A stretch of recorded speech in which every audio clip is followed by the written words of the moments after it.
dal leen ak jàmm ci seen Wahab TV. asalaamaaleykum wa rahmatullahi wa barakatuhu. mbokk jullit ñu ngi nuyu ñëpp di ziyaare ñëpp di am mbégte tasewaat ak yéen am tuuti leeral yoo xam ne dañ koy def ci waxu Pape Djibril Fall.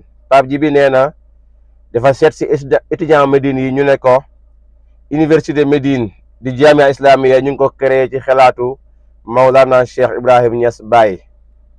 jokkoo na ak seeni président nee na lii li ma wax mu ne ma zaaral jamia wa kuntu min alxaadirin wa hada alkalaamu lam yarid fi ljalsa barakallahu fiik.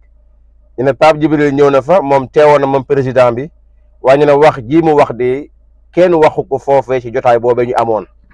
Pape Djibril moo ko créer boppam xataa bu doon sax am na benn étudiant boo xam ne moo rocceeku wax ko ci pet jàpp naa Pape Djibril intellectuel la war naa mën a vérifier ba xam lii wér na wala wérut. loolu mooy benn.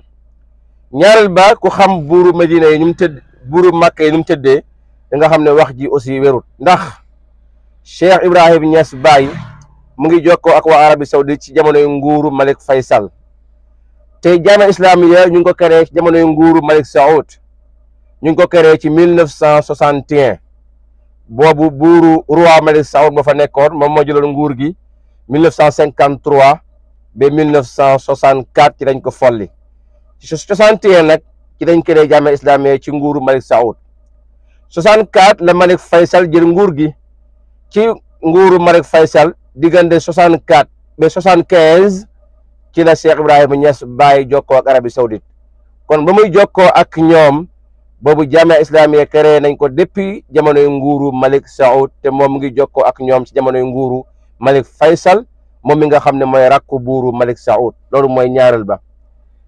ñetteel ba aussi di xamal Pape Djibril Fall rek maanaam suñu sëriñ si suñu kilifa yi aajowul kenn ku leen di fenal pour yokk seeni garaat seen liggéey bëri na li ñu aajoo mooy ku dëggu ku leen di waxal loo xam ne dëgg la ndax raflewuñ ay jëf yu baax yu bëri yoo xam ne def nañ ko te muy dëgg waaye aajowuñ nag pour feñal leen pour fàggu xolu nit ñi ndax fen moom lépp lum la may rek su dëgg ñëwee yàqal la ko.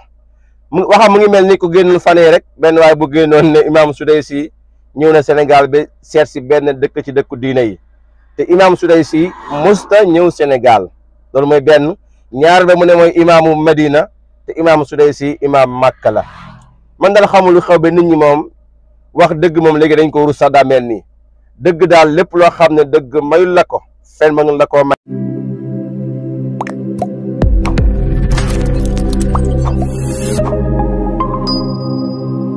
dal leen ak jàmm ci seen Wahab TV.